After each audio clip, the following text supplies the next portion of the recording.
Boa noite. Hoje, no Livro dos Espíritos, nós vamos estudar sobre a propriedade da matéria que se encontra na primeira parte das causas primárias do capítulo 2 dos elementos gerais do universo. A pergunta que Kardec faz aos espíritos, no de número 29, é a seguinte: a ponderabilidade, ela é atributo essencial da matéria? E os espíritos, eles respondem de forma contundente que da matéria, como entendeis, sim. Não, porém, da matéria considerada como fluido universal. A matéria etérea e sutil, que constitui o fluido, é imponderável. Nem por isso, entretanto, deixa de ser o princípio da vossa matéria pesada. Ele ainda complementa dizendo que a gravidade é uma propriedade relativa. Fora das esferas de atração dos mundos, não há peso da mesma maneira que não há alto e nem baixo. É importante, para a gente poder entender melhor essa questão, saber o significado da palavra ponderabilidade. E buscando no dicionário, da língua portuguesa, a gente encontra que o que é ser ponderável? É aquilo que pode ser pesado, avaliado ou examinado. E ponderabilidade é a qualidade de ser ponderável. E imponderabilidade é a propriedade de não ser possível pesar, avaliar ou mesmo examinar. Então, para a gente entender melhor, essa pergunta de Kardec, quando ele pergunta se a matéria ela pode ser pesada, medida ou calculada. E aí os espíritos, eles respondem que depende da nossa ótica. Porque se nós encararmos como o conceito que a física nos traz, que chamamos de matéria, tudo aquilo que tem massa, que ocupa espaço e está sujeito também à inércia, portanto, é ponderável. Mas, se for considerado que matéria, como tudo sobre o qual o espírito exerce sua função, ou seja, fluido cosmo universal, não. Inclusive no Livro dos Espíritos, na questão 22A, foi perguntado aos espíritos: que definição podeis dar à matéria? E eles respondem: a matéria, ela é o laço que prende o espírito. É um instrumento de que ele serve, sobre o qual, ao mesmo tempo, exerce sua ação. Então, assim, a matéria ela é ponderável. É a matéria do mundo físico que preenche o mundo dos encarnados e que vai dar origem aos corpos físicos. E a matéria imponderável é a matéria do mundo espiritual, num tônus mais vibratório, mais elevado, que não é dado, mas que não é dado a percebê-lo ou a senti-lo, pelo menos por enquanto. Então, se nós observarmos ao nosso redor, no nosso mundo, nós veremos que há diversas formas da matéria. Ela se apresenta de forma modificada em vários estados, Pode ser na forma gasosa, sólida ou líquida. Portanto, ela pode ser ponderável, ela é possível aos nossos sentidos. Nós podemos percebê-lo pelo tato, pela visão, pela audição ou por outro sentido. Mas nós já sabemos também que existem outros tipos de matérias, outras formas que ainda não conseguimos no primeiro momento visualizá-las ou percebê-las. Mas nós já conhecemos, nós já temos esse entendimento, porque ela está presente no magnetismo, na eletricidade, na radioatividade. Em exames mesmo, a gente percebemos muito a atuação dessas energias, dessa matéria não ponderada. E que às vezes outras existem que nós ainda não conhecemos, que não foi dado ainda o conhecimento para que a gente possa senti-las ou percebê-las. Quer dizer, os nossos sentidos ainda são poucos apurados ainda, A gente ainda não consegue ultrapassar essa barreira ainda. Mas é importante a gente saber que todos eles, mesmo aqueles que a gente ainda não conhece, são derivados do fluido universal, que é o princípio, a base né, é o elemento primordial do que estão formadas em todas as suas formas ou apresentação. Todas as suas formas, elas podem ser, todas não, algumas delas, né, podem ser ponderáveis e outras não, que podem ser percebidas pelos nossos sentidos e outras não, mas todas elas são matéria.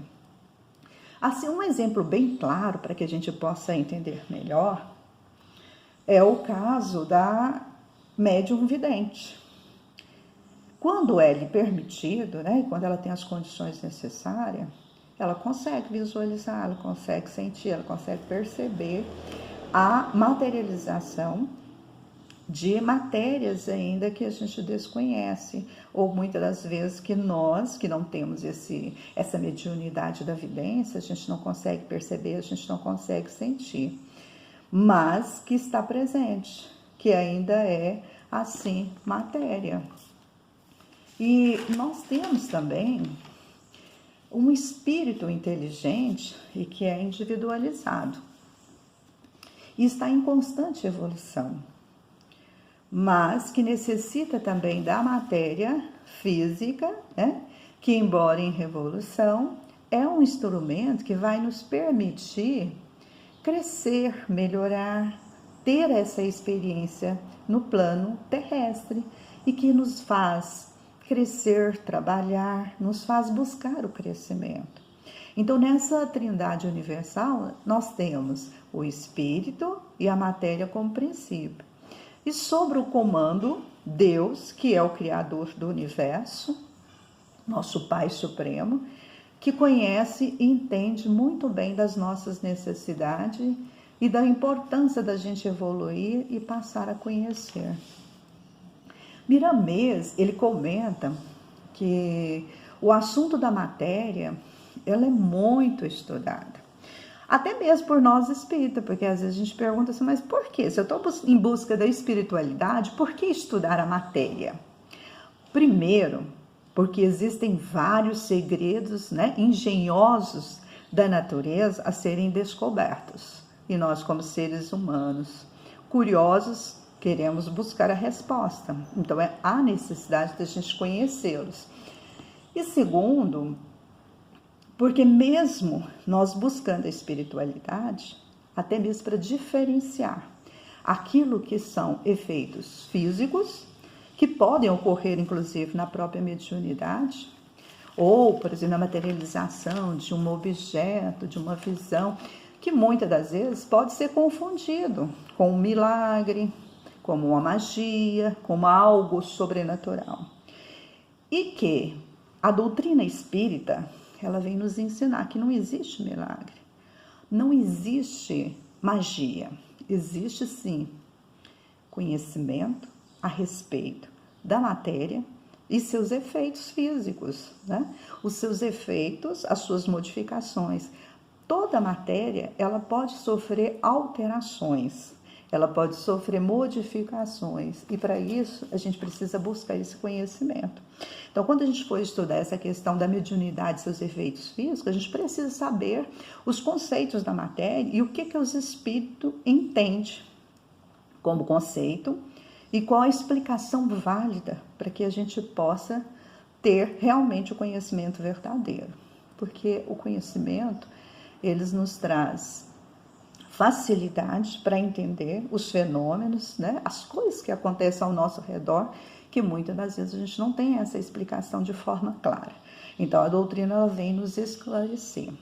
E Miramês, ele ainda continua dizendo que para descortinar, né, esses segredos, a humanidade, ela, muitas das vezes, ela acaba se perdendo no infinito, com tantos conceitos, com tantas coisas acontecendo, que não existem explicações até o dado momento, ou até existe, mas devido à nossa capacidade de conhecimento ou maturidade para que a gente possa entendê-los ainda, a gente ainda fica perdido.